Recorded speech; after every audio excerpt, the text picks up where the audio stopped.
ठीक है, सो आज हम स्टार्ट करेंगे 9-10 इंग्लिश के अंदर। 9-10 दोनों के अंदर ये क्वेश्चन आता है, this is identify the parts of speech in the या अंडरलाइन वर्ड्स।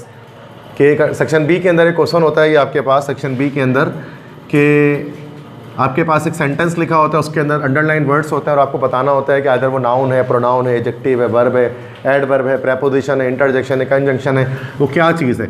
तो अब इसको हम इसमें समझते हैं। तो आपको एक एक करके ना चीज़ को समझना है कि क्या तरीका होता है नाउन को पहचानने का, प्रोनाउन को पहचानने का, एडजेक्टिव को पहचानने का, एडवर्ब को पहचानने का। ठीक है, तो उसके लिए हमारे पास सफिक्सेस होते हैं, सफिक्स के थ्रू हमें पहचानना पड़ता है। जैसे सबसे पहले हमारी सबसे फर्स्ट पार्ट्स ऑफ स्पीच हमारे पास होती है, उसको हम लोग कहते हैं नाउन। तो noun is the first parts of speech. Come so noun में हमारे पास क्या चीज़ होती है कि noun is a naming word और noun is a name of any person, place और थिंग। किसी भी चीज़ का नाम वो हमारे पास नाउन है। अब नाउन को हम लोग क्या सफिक्सेस के थ्रू पहचान सकते हैं। अच्छा, नाउन में भी एक तो नाम अगर आगे किसी शख्स का नाम आ गया, Ali, Usman, Farhan, Karachi, Pakistan, pen, pencil, razor, ये तो ईजी है, बच्चे लिख लेते हैं। लेकिन जब एब्स्ट्रैक्ट नाउन पे बात आती है ना, वहाँ बच्चे फंस जाते हैं कि ह्यूमैनिटी एक नाउन है कि नहीं, इंडिपेंडेंस एक नाउन है कि नहीं, फ्रीडम एक नाउन है कि नहीं, इलनेस एक नाउन, ये इसमें फंस जाते हैं बच्चे हमारे। लाहौर, कराची, इस्लामाबाद, अमेरिका, यूएसए, असलम, अकरम, फरहान, कायद आज़म, ये लिखा हो तो फिर तो पता है नाउन है।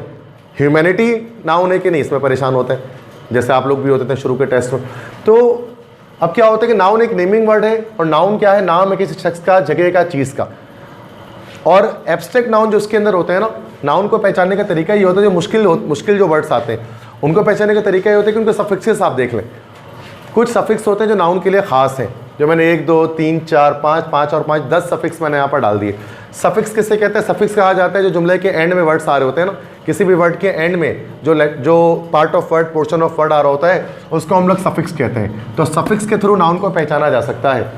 जैसे कि अगर एक सफिक्स, पहला सफिक्स शन, शन जब भी आएगा एंड में ना, तो वो नाउन हमारे पास होगा। जैसे communication, situation, creation, hesitation, satisfaction, dictation, ये सब नाउन हमारे पास है। शन आ गया एंड में, दैट्स वाई। किसी भी वर्ड के आखिर में नेस आता है तो ये भी नाउन होता है। जैसे sadness, happiness, kindness, illness, sickness, लैकनेस, ये सब नाउन है। ये सब किसी चीज़ का नाम है जिसको हम, ये सब एब्स्ट्रैक्ट नाउन भी हैं जिनको हम देख नहीं सकते, छू नहीं सकते, सिर्फ फील कर सकते हैं। थर्ड है ENC, एंस अगर आ जाए एंड में तो फिर नाउन है। इंडिपेंडेंस, कॉन्फिडेंस, इंटेलिजेंस, पेशेंस, ये सब नाउन है। इन सब को देखा नहीं जा सकता, छुआ नहीं जा सकता, सिर्फ महसूस किया जा सकता है इन तमाम चीज़ों को। फोर्थ इज ANC, ये भी एंस पढ़ते हैं बट स्पेलिंग अलग होती है। जैसे रेजिस्टेंस, फ्रेगरेंस, खुशबू, मतलब इसके होता है ना, तो ये भी हमारे पास, ये भी हमारे पास नाउन होते हैं। ANC भी आ जाए तो। तीसरा, पांचवा हमारे पास है मेंट। मेंट आखिर में आएगा तो वो नाउन होगा, like treatment, entertainment, statement, judgement. Ment आखिर में आ रहे तो नाउन है। इसके बाद छठा है शिप। शिप अगर किसी वर्ड के एंड में आता है तो this is also known. Friendship, relationship, scholarship, sponsorship, membership, sportsmanship, ये सब शिप से मरद कश्ती नहीं होती, ये सब नाउन उसको बता रहे होते हैं। फ्रेंडशिप और दोस्त की कश्ती नहीं, दोस्ती इसका मतलब है। ठीक है, इस तरह से हुड जब आ जाए तो फिर नाउन हमारे पास है। Brotherhood, nationhood, neighbourhood, childhood. Okay, ship जब आ जाए एंड में तो हमारे पास फिर नाउन। इस तरह से 7 हमारे पास हुड अगर एंड में आ जाए तो ये हमारे पास नाउन है। जैसे कि ब्रदरहुड, नेशनहुड, नेबरहुड, चाइल्डहुड और नाउन। मीनिंग में नहीं जाए, अभी मीनिंग क्या निकलना है, बस एंड में आ रहे 100% ये नाउन है, 100% ये एब्स्ट्रैक्ट नाउन है। चाइल्डहुड, बचपन, ना देख सकते ना छू सकते, महसूस कर सकते हैं, तो ये सारी चीज़ें नाउन है। DOM, डम जब आ जाए, दिस इज आल्सो कि जब ये एंड में आता तो ये भी नाउन होता है। विजडम, किंगडम, फ्रीडम, बोर्डम, मार्टायरडम, मतलब शहादत। ठीक है, इस तरह से TYT आ जाए लास्ट में किसी भी वर्ड के एंड में तो ये नाउन होता है। पिटी, स्कार्सिटी, किल्लत, पोवर्टी, गुर्बत, लिबर्टी मीन्स आज़ादी, क्लैरिटी, मतलब किसी चीज़ का साफ होना। इस तरह से SION, शन, एक तो शन मैंने ये बताया था, TION वाला शन ये आता है तो नाउन, और SION वाला शन आए ना, ये भी एक शन होता है इंग्लिश में, तब भी नाउन होता है। जैसे कंप्रेशन, एक्सपेंशन, टेंशन, पेंशन, ये सारे भी नाउन है। तो मतलब क्या है कि नाउन को पहचानने का एक तरीका ये है, अगर मुश्किल आ जाए वर्ड, आसान वाले क्या है, Ali, Aslam, Karachi, Lahore, Pakistan, Islamabad, pen, pencil, razor, room, house, ये नाउन है। लेकिन ऐसा आता नहीं, आपको पता है। तो मुश्किल वाले आ जाए तो सफिक्सेस से पहचानेंगे। जब वर्ड के आखिर में शन आ जाए, नेस आ जाए, एंस आ जाए, मेंट आ जाए, शिप आ जाए, हुड आ जाए, डम आ जाए, TY आ जाए, तो फिर नाउन होता है। ये सारे एग्जाम्पल्स हमारे पास नाउन की है। समझ में आ रही है? सफिक्सेस की, ठीक है। बाकी इसका कोई ऐसा मसला नहीं है कि आप उसको इसका PDF, अगर आप, जाहिर सी बात है कि नंबर तो वैसे कुछ बच्चों को, सारे बच्चों के पास होता ही है मेरा, ये नंबर है व्हाट्सएप का मेरा, इस पर आप मैसेज करके आप PDF मांग लेना, PDF भेज दूंगा मैं पूरे कंप्लीट इसका ना, इस लेक्चर का। तो मसला इतना लिखोगे तो 45 मिनट में लिखते ही रहोगे कि स्लाइड को, फिर पता लगेगा 1 महीना लग जाएगा उसको पढ़ने में, पेपर आ जाएगा, ठीक है। तो बेहतर है उसको PDF ले लेना मुझसे, घर पे उसको खुद ही लिख लेना, ठीक है। और थोड़ा बहुत शॉर्ट लिखो, पूरा लिखा लिखें उसको बैठ के, एक वर्ड, तो ये बहुत इंपॉर्टेंट पॉइंट है, इसको लिख लिया। पूरा छापोगे बैठ के तो बेटा इसके लिए क्या है कि PDF ले लेना मुझसे। ये स्लाइड चल रही है, यहाँ पर स्लाइड चल रही है तो PDF से ही स्लाइड चल रही है, ये कंप्यूटर पर डिज़ाइन हुआ हुआ है पूरा, तो वो आपको मिल जाएगा, ठीक है। बट ये बोर्ड पे नहीं लिखा हुआ है कि मिट गया तो ख़त्म हो गया, ऐसा नहीं है, ये स्लाइड पे आ रहा है, ठीक है। इसके बाद सेकंड हमारे पास होता है दिस इज प्रोनाउन। तो प्रोनाउन हमारे पास क्या है? प्रोनाउन हमारे पास this is actually a word which is use in the place of noun. Noun के बदले में जो वर्ड इस्तेमाल होता है उसको हम लोग क्या कहते हैं? This is called pronoun. हर वो वर्ड जो नाउन के बदले में इस्तेमाल होगा वो प्रोनाउन है। ये सब चीज़ मैंने पढ़ा चुका हूँ, ठीक है, रिपीट करवा रहा हूँ। अब जैसे कि अब प्रोनाउन जो है ना, I you we they he she it, ये सारे प्रोनाउन होते हैं। इसमें आप केसेस याद रखिएगा, केसेस दोबारा देख लें। ये सारे I we you he she it they, ये सब्जेक्टिव केस वाले प्रोनाउन है। ये ऑब्जेक्टिव केस वाले आगे आई मी बन गया, वी एस बन गया। पता है नरेशन में भी पढ़ा था आपने ये चीज़। इसी तरह से पॉजिटिव केस में आ जाए, मलकियत बताने वाले, तो पॉजिटिव एडजेक्टिव भी होते हैं और पॉजिटिव प्रोनाउन भी होते हैं। पॉजिटिव ये जो माई, our, your, his, her, it's, याद रखना बच्चों कि ये सारे वर्ड प्रोनाउन नहीं है, ये सारे वर्ड एडजेक्टिव है। अगरचे बच्चे बोलते हैं सर ये आई की ही तो शक्ल है, मी, आई मतलब मैं और माई मतलब मेरा, तो ये आई शक्ल जो है वो मतलब आई की ये शक्ल अगर है ये पॉजिटिव की, लेकिन ये नाउन नहीं, ये प्रोनाउन नहीं है, दिस इज एडजेक्टिव। तो my, our, your, his, her, its, their, ये सारे हमारे पास जो है ना वो एडजेक्टिव्स होते हैं। They are known as positive adjectives. तो उनको प्रोनाउन में नहीं कंसिडर कर लेना। बहुत सारे बच्चे ना माई को लिख देते हैं प्रोनाउन है, वो बोलते हैं जो आई प्रोनाउन है, मी प्रोनाउन है, माइन प्रोनाउन है, माई सेल्फ प्रोनाउन है, तो माई भी प्रोनाउन ही होगा, ऐसा नहीं। मेरा, तुम्हारा, हमारा, उनका, उसका, उन सब का, ये सब एडजेक्टिव होता है, ठीक है। चूँकि क्वालिटी बता रहा होता है। अगर हम लिखते हैं ना कि दिस इज माई बुक, ये मेरी किताब है, तो ये बुक की क्वालिटी माई बता रही है कि किताब मेरी है, बिलोंगिंग। तो नाउन को डिस्क्राइब करने वाला वर्ड हमेशा एडजेक्टिव होता है, ठीक है। ये डेफिनेशन है ना कि एडजेक्टिव के जब आगे हम आएंगे तो। इसी तरह से पॉजेसिव प्रोनाउन भी हो सकता है। अब जैसे वो क्या होगा, माई का माइन हो जाएगा, अवर का अवर्स, योर का योर्स, हिज का तो हिज रहता है, हर का हर्स, इट्स का इट्स रहता है, देयर का देयर्स हो जाता है। ये सारे भी प्रोनाउन होते हैं, दे आर पॉजेसिव प्रोनाउंस। इस तरह से एक रिफ्लेक्सिव प्रोनाउन होता है जिसके आखिर में सेल्फ आ रहा होता है। My self, our self, your self, him self, her self, it's self, them self, ये सारे भी प्रोनाउन है। तो प्रोनाउन इसको छोड़ दो, ये जो मैंने रेड्स पे डाला ना, इन सबको हटाकर बाकी जितने भी वर्ड हैं वो सब के सब प्रोनाउन है। अब बच्चे क्या करते हैं, बच्चे से ये रट के चले जाती है प्रोनाउन है। मी आता है, बोलते पता नहीं प्रोनाउन है कि नहीं है। अस आता है, इसमें परेशान हो जाते हैं। माइन आता है, इसमें परेशान हो जाते हैं। हिम सेल्फ आता है, इसमें परेशान हो जाते हैं। तो भाई सिर्फ प्रोनाउन ये नहीं है, ये भी है, ये भी है, ये भी अलग अलग केसेस चल रही हैं, बस ये नहीं है, ये एडजेक्टिव है। क्लियर है?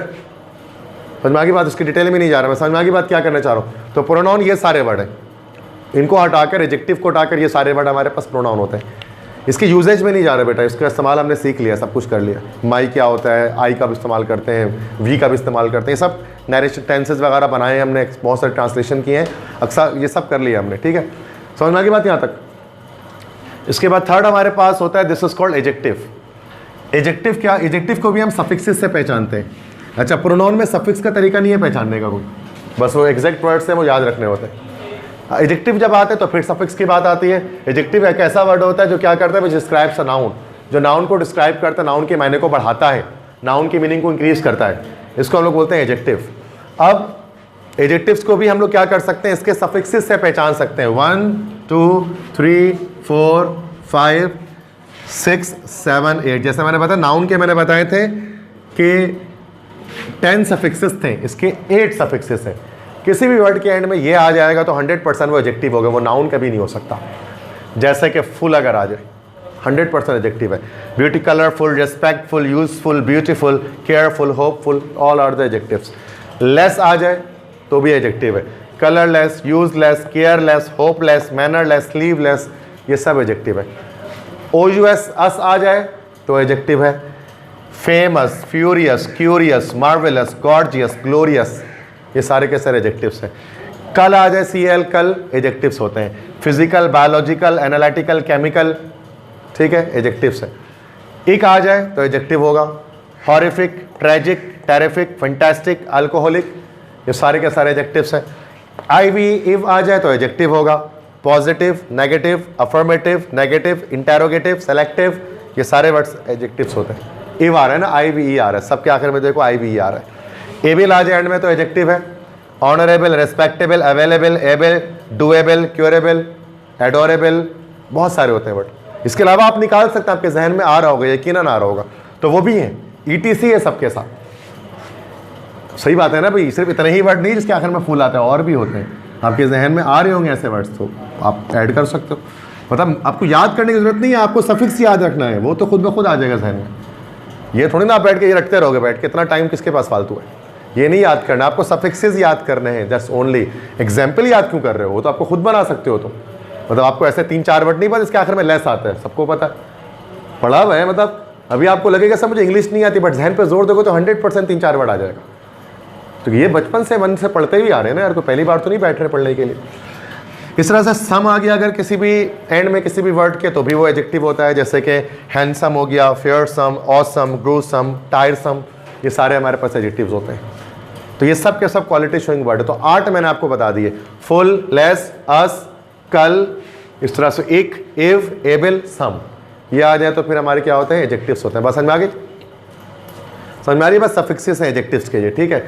अब 100% ये सारे वर्ड क्वालिटी शो कर रहे हैं या फिर किसी नाउन को डिस्क्राइब करने के लिए इस्तेमाल करते हैं सारे वर्ड्स को, है ना भाई। ये सारे वर्ड किसी न किसी नाउन को डिस्क्राइब कर रहे होते हैं, ये नाउन नहीं है, ये सारे के सारे नाउन को डिस्क्राइब करने वाले एडजेक्टिव्स हैं, ठीक है।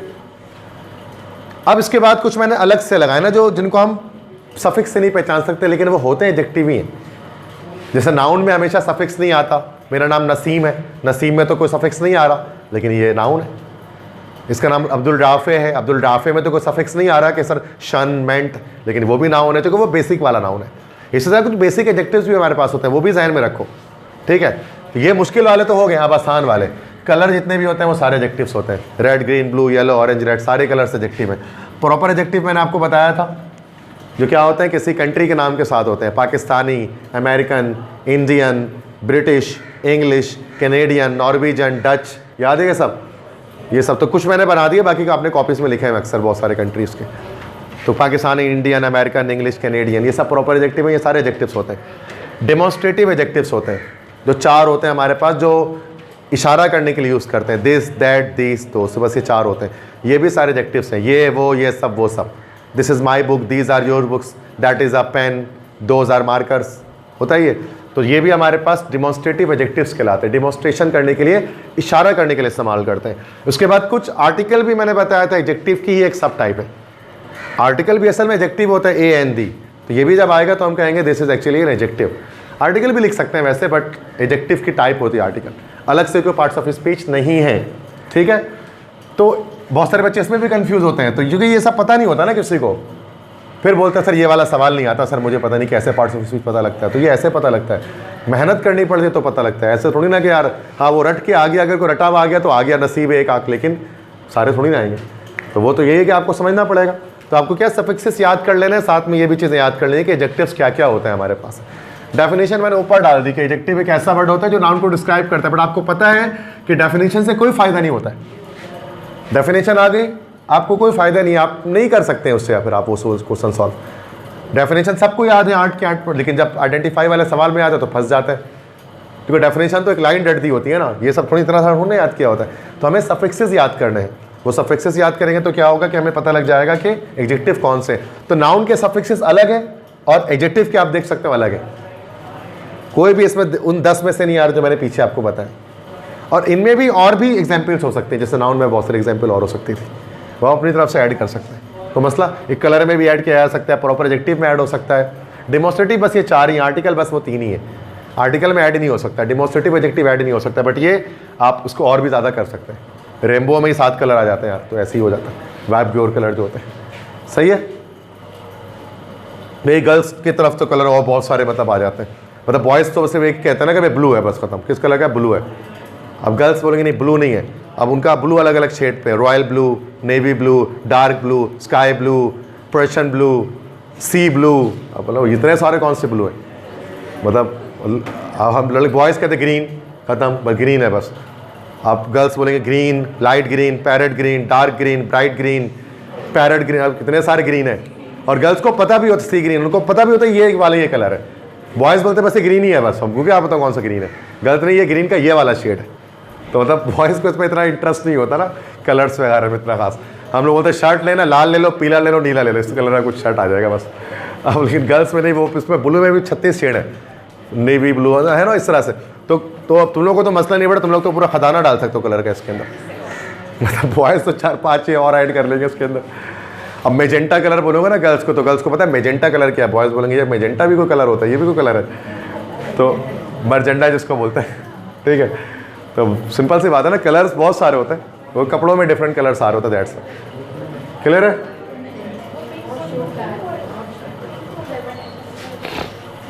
अब आ जाओ बेटा नेक्स्ट, किस पे आ जाओ, वर्ब। वर्ब पे आ जाते हैं। वर्ब क्या होता है बेटा, वर्ब एक एक्शन को शो करता है। एक ऐसा वर्ड जो एक्शन को शो करे, काम को शो करे, वो वर्ब है। ये नेक्स्ट पार्ट ऑफ स्पीच है। अब देखो कुछ वर्ब तो बेटा बहुत सारे, इसमें कोई अच्छा इसका कोई सफिक्स नहीं होता वर्ब का, बस ये कॉन्सेप्ट है कि अगर काम शो हो रहा है किसी वर्ड से तो फिर वो वर्ब है। जैसे देखो run, teach, slap, kick, push, pull, work, create, eat, sleep, hit, cut, think, make, burn, destroy, go, come, walk, jump, dance, sing, repair, ये सब काम है ना। एक्शन से सारे कोई ना कोई काम ही है ना इसके अंदर।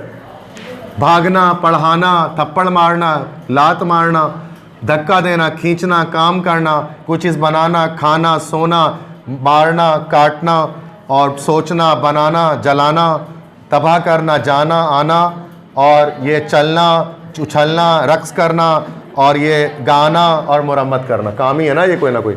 इंग्लिश में भी बेटा आ ही रहा होगा बेटा, ये करने की जरूरत नहीं थी मुझे ऐसा, ठीक है। काम है ना, ये एक्शन है। तो ये सारे के सारे वर्ब, इसमें कोई देखो सफिक्स नहीं आ रहा कोई इसके अंदर। वर्ब का मसला सफिक्स से नहीं पहचान में आता, बस ये कॉमन सेंस होना चाहिए। तो हर के एंड में अलग अलग वर्ड आते हैं इसके अंदर। नाउन और एडजेक्टिव तो पहचाना जा सकता है, वर्ब नहीं पहचाना जा सकता सफिक्स, ठीक है। हेल्पिंग वर्ब्स, अच्छा कुछ ऐसे वर्ब होते हैं जो, ये तो एक्शन शोइंग वर्ड है ना, कुछ हेल्पिंग वर्ब भी होते हैं, उनको वर्ब के जुमरे में ही लेते हैं हम। जैसे do, does, is, am, are, ये पता नहीं है सारे हेल्पिंग वर्ब्स 12 टेंस में आपने यूज़ किया। मॉडल वर्ब्स भी याद होंगे आपको, can, could, may, might, must, would, should, ought to, ये सारे ये भी हमारे वर्ब ही में आते हैं। ये बस ये मॉडल वर्ब्स हैं, ये हेल्पिंग वर्ब्स हैं, और ये तो हमारे मेन वर्ब्स हैं, एक्शन शोइंग वर्ड्स। समझ में आती है बात, पता थी नहीं ये बात पहले से आपको, कोई नई चीज़ तो नहीं बताई मैंने आपको यहाँ पर कि सर कोई नॉलेज में इजाफा किया आपने हमारी, ये पता था। बट इससे आप प्रैक्टिस करेंगे ना तो उसका जवाब देना आप पता, मतलब पता है तो ठीक है ना, पता सबको है, लेकिन मैं रिवाइज करवा रहा हूँ इस चीज़ को, ठीक है। उसके बाद आते हैं एडवर्ब। एडवर्ब क्या कहता है, किसी वर्ब की मीनिंग में इजाफा करता है। A word which adds something to the meaning of verb, that is called adverb. हर एक स्लाइड पे आपको एक पार्ट्स ऑफ स्पीच शो हो रहा है। अब एडवर्ब का एक सफिक्स होता है, बड़ा मशहूर सफिक्स होता है, एल वाई। एल वाई आता है तो वो एडवर्ब होता है, लेकिन वो सिर्फ एक खास किस्म का एडवर्ब होता है जिसको एडवर्ब ऑफ मैनर कहा जाता है। Slowly, nicely, clearly, quickly, beautifully, respectfully, ethically, regularly, logically, mentally, सबके आखिर में एल वाई आ रहा है। ये सारे एडवर्ब है। आहिस्ते से, अच्छे से, सफाई से, तेज़ी से, खूबसूरती से, ये सारे वर्ड यही होता है ना भाई। तो ये हमारे पास सारे के सारे एडवर्ब से एल वाई आ रहा है। अच्छा, एडवर्ब ऑफ मैनर बिना एल वाई के भी होते हैं, जैसे कि वेल एक होता है बड़ा मशहूर, याद रखना, वेल भी एडवर्ब ऑफ मैनर है, लेकिन ये ऐसा है जिसके आखिर में एल वाई नहीं आता। गुड का ये एडवर्ब होता है ना, वेल, गुडली नहीं होता, आपको बताया होगा मैंने, ठीक है, वेल, बाकी सब में एल वाई आ रहा होता है। अब एक हमारे पास होता है adverb of place. Adverb of place जो जगह को शो कर रहा होता है, लेकिन किसी जगह का नाम नहीं होता है, डायरेक्शन होती है। अब आप बोलोगे सर कराची, ये भी एडवर्ब ऑफ प्लेस हो गया, नहीं, ये जगह का नाम नहीं होगा इसके अंदर, बल्कि कोई लोकेशन बताई जाएगी ना। जैसे कि अब देखो यहाँ वर्ड्स पढ़ता हूँ मैं, here, there, everywhere, anywhere, somewhere, nowhere, away, upstair, downstair, homewards, westwards, जगह का नाम नहीं आ रहा कहीं पे भी। कराची, इस्लामाबाद, लाहौर, सिटी, स्कूल नहीं, ये डायरेक्शंस बता रहे हैं, यहाँ वहाँ, हर जगह, कहीं पर भी, कहीं पर भी, कहीं नहीं, दूर, ऊपर सीढ़ियों पर, नीचे सीढ़ियों पर, घर की जानिब, वेस्टवर्ड, मगरिब की जानिब, ये सारे हमारे पास क्या होते हैं, एडवर्ब ऑफ प्लेस हैं, जो जगह बता रहे हैं। देखो नेक्स्ट क्या है, एडवर्ब ऑफ टाइम। ये टाइम बताएगा। अब टाइम बताएगा, कोई भी वर्ड हो सकता है जो वक्त बताए, today, tomorrow, yesterday, tonight, now, later, nowadays, soon, ago, just, already, ये सब टाइम बताता है, वक्त बताता है, आज, कल, परसों, है ना भाई, अभी, इस वक्त, को मसला हो तो एडवर्ब ऑफ टाइम है ये। इसी तरह से एडवर्ब ऑफ फ्रीक्वेंसी बताते हैं, कोई काम कितनी बार होता है, रोज़ाना होता है, कभी कभार होता है, हमेशा होता है। तो daily, weekly, yearly, sometimes, always, seldom, मतलब शाज़ो नादिर कहते हैं ना उसको, मुश्किल से कभी, ओकेजनली, ऑफन, नेवर, यूजुअली। ये क्या बताते हैं? How often an action takes place, काम कितनी बार होता है। तो एडवर्ब हमारे पास सबसे मशहूर एडवर्ब तो एल वाई वाले होते हैं, 90% पेपर में यही आता है एल वाई वाला। अगर मुश्किल आएगा तो पता है क्या आएगा? वेल आ जाएगा, ये एडवर्ब है। प्लेस शो करने वाले आ जाएंगे जिसमें कोई सफिक्स नहीं होता लेकिन आपको याद करना होता है, ये जगह बता रही है सब। टाइम शो करने वाले आ जाएंगे जो आप, जिसमें कोई सफिक्स नहीं है बट ये आपको बता रहे हैं कि वक्त बता रही है, सारे का सारा। एडवर्ब फ्रीक्वेंसी में भी कोई सफिक्स नहीं है, इसमें भी कुछ में एल वाई आ रहा है लेकिन बिना एल वाई के भी है। बस ये क्या बता रहे हैं? कोई काम कितनी बार होता है, ऑलवेज, हमेशा, ऑफन, अक्सर, समटाइम्स, कभी कभी, नेवर, कभी नहीं, डेली, रोजाना, ईयरली, साल में एक बार, वीकली, हफ्ते में एक बार, है ना भाई। तो ये समझ में आ गया एडवर्ब। तो ये सारे एडवर्ब हैं बेसिक, और भी होते हैं, मतलब मैं कुछ इंपॉर्टेंट बता रहा हूँ जो इस सवाल को अटेम्प्ट करने के लिए आपको चाहिए। Identify the parts of speech वाले, ठीक है। ये बुक में कहीं पर मिला हुआ नहीं होगा आपको, इसलिए परेशान होते हैं। बुक में लिखा हुआ तो है बट वो बहुत ज़्यादा जम्बल्ड फॉर्म में, तो आप नहीं पढ़ सकते उसमें। जैसे मैंने सारी चीज़ों को एक जगह अलग कर दिया ताकि आप यहीं से याद कर लें, ठीक है। और पार्ट्स ऑफ स्पीच का टॉपिक भी बहुत लंबा है, तो जो बच्चे नहीं आए तो वो पढ़ते पढ़ते उनका समझ लो 2 महीने निकल जाएगा, इतना लंबा पार्ट्स ऑफ स्पीच का। तो मैंने सोचा कि एक शॉर्ट टॉपिक यहाँ पर मैं आपको बता दूँ पार्ट्स ऑफ स्पीच के बारे में, ठीक है, आसानी से हो जाए। वरना आपको पता है हमने पूरा 3 महीने लगाया पार्ट्स ऑफ स्पीच पढ़ने में, सिर्फ कितना टाइम लगा। अभी आज 45 मिनट्स में हम इसको कर रहे हैं। प्रेपोजिशन, अच्छा प्रेपोजिशन में भी बेटा कोई सफिक्स का हिसाब ही नहीं है। प्रेपोजिशन में कुछ वर्ड्स होते हैं इंपॉर्टेंट, बस वो याद रखेंगे, वो प्रेपोजिशन है। प्रेपोजिशन एक ऐसा वर्ड होता है जो नाउन या प्रोनाउन का ताल्लुक जुमले के दीगर अल्फाज के साथ बताता है, दैट इज कॉल्ड प्रेपोजिशन। कुछ इंपॉर्टेंट याद कर लीजिए, at, on, in, to, for, from, with, in to, between, among, through, over, above, under, below, by. और भी होते हैं बट यही सारे आप याद कर लें। ET से मैंने डाल दिया बट इतने याद रख लें तो सवाल निकल जाएगा आपका। इनमें देखो, इनमें कोई सफिक्सेस नहीं है और आपको कुछ पता है सर, हाँ वाक्य में at, on, in, to, for ये सब क्या होते हैं? प्रेपोजिशन होते हैं, जो क्या बताते हैं? जुमले के मतलब पोजीशन, टाइम, ये सब बता रहे होते हैं, मतलब नाउन या प्रोनाउन का ताल्लुक जुमले के दीगर अल्फाज के साथ बता रहे होते हैं। तो अगर ये आ जाए वर्ड्स तो हमारे पास क्या चीज़ है भाई? दिस इज प्रेपोजिशन, सही है। अगर इतना भी ये नहीं याद रखते तो पहली लाइन याद कर लो। सर मुझसे तो ये 3 लाइन भी याद नहीं होती, तो ये पहली लाइन याद कर लो तो भी सवाल निकल सकता है आपका। तो ये सबसे इंपॉर्टेंट ऊपर लेके आए, at, on, in, to, for, from, with, in, to, सबसे फेमस प्रेपोजिशन ऊपर आ रहा है। और ये तो सबको पता है बट याद करने की जरूरत नहीं, ये प्रेपोजिशन होता है। शायद सेकंड और थर्ड लाइन वाले आपको नहीं पता होंगे ये प्रेपोजिशन होते हैं, बट ये होते हैं, ठीक है। यूजेज नहीं बता रहा बेटा, यूजेज नहीं बताऊँगा, इसका इस्तेमाल कहाँ है, इसका कहाँ है, फिर वो सहरी का टाइम हो जाएगा। तो इससे बेहतर है कि बंदा क्लियर समझ में तो आ गया, ट्रिक तो समझ में आ गया क्या बताना चाह रहा हूँ, ठीक है। लास्ट है कंजंक्शन, उसके बाद है कंजंक्शन। मतलब हमारे पास क्या होता है? तो कंजंक्शन एक ऐसा वर्ड होता है जो 2 वर्ड या 2 सेंटेंस को साथ में ज्वाइन करते हैं। कंजंक्शन भी बहुत सारे होते हैं, बस कुछ इंपॉर्टेंट कंजंक्शन होते हैं, वो क्या बोलते हैं उनको? Fan boys. Fan boys conjunction. Fan boys का क्या मतलब होता है? ये सारे एक अलग अलग वर्ड है, FANBOYS, for and, nor, but, or, yet, so. For and, not, nor, but, or, yet, so, ये हमारे पास कहलाते हैं कंजंक्शन। इसको फैन बॉयस निमोनिक्स है, ट्रिक है, से याद कर लीजिए। तो यही आते हैं कि ये वर्ड्स आ जाए तो ये कंजंक्शन है, for and, nor, but, or, yet, so, fan boys. तो फैन बॉयस याद कर लोगे तो भी एक अल्फ़ाबेट सबका याद हो जाएगा, सही है। F से फॉर, A से एंड, N से। अच्छा यहाँ पर एक चीज़ मैं आपको बताऊँ कि फॉर जो है ना वो 2 जगह पर है। अब ये मुश्किल बात आ गई, आई थिंक, पता नहीं मैंने क्यों डाल दिया उसको। अगर मैं आपको पीछे दिखाता ना तो वहाँ प्रेपोजिशन में मैंने आपको फॉर बताया था, ये देखो जरा फॉर, ठीक है। तो फॉर मैंने आपको प्रेपोजिशन में भी बताया है, ठीक है। और यही फॉर आपका जो है वो कंजंक्शन में भी आ रहा है। तो ये फॉर दोनों है, इसका क्या मतलब है? How do you know? ऐसा कैसे हो सकता है कि फॉर को जो है वो मैंने प्रेपोजिशन में भी लिखा है और इसी फॉर को जो है वो मैंने, ये देखो, फॉर को प्रेपोजिशन में भी लिखा है और इसी फॉर को मैंने आगे कंजंक्शन में भी लिखा है। तो ऐसा कैसे हो सकता है? असल में फॉर जब कंजंक्शन के तौर पर यूज होता है ना तो यहाँ पर ये बिकॉज के मायने में इस्तेमाल होता है, क्योंकि के मायने में। I am teaching you for I want you to secure good marks. अब यहाँ पर जो फॉर है ना, क्योंकि है, मैं तुम्हें पढ़ा रहा हूँ क्योंकि मैं चाहता हूँ तुम अच्छे नंबर लाओ पेपर में। I am teaching you for I want you to secure good marks in the examination. अब और जो प्रेपोजिशन में फॉर यूज होता है उसका मतलब क्या होता है? के लिए। I am writing a letter for you, मैं तुम्हारे लिए खत लिख रहा हूँ। बात समझ में आ रही? तो जो प्रेपोजिशन में फॉर होता है उसका मतलब होता है के लिए, और यहाँ जो कंजंक्शन में फॉर होता है उसका मतलब होता है बिकॉज। ये 2 जुमलों को जोड़ रहा होता है साथ में। तो आपको फॉर ज़िंदगी में दो मायने देता हुआ मिलेगा, कभी क्योंकि के मायने देता मिलेगा और कभी के लिए के मायने देता मिलेगा। सही है।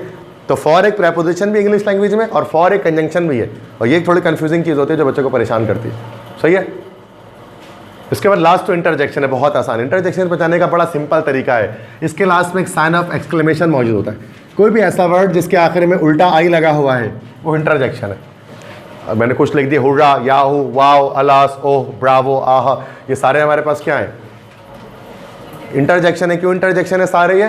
बिकॉज इन सब के लास्ट में साइन ऑफ एक्सक्लेमेशन मौजूद है, मार्क ऑफ एक्सक्लेमेशन मौजूद है। क्लियर है यहाँ तक बात? सारे समझ में आ गए? सारे पार्ट्स ऑफ स्पीच कैसे हैं? अब यहाँ पर एक्सरसाइज करते हैं और देखते हैं कि कितना ज़्यादा आपने इसको समझा है। ठीक है, तो देखते हैं। आसान क्वेश्चन है, मैंने अपनी तरफ से 15-16 सवाल बनाए हैं। ईजी है, टाइम भी ज़्यादा नहीं है, तो थोड़ा सा बस देखेंगे।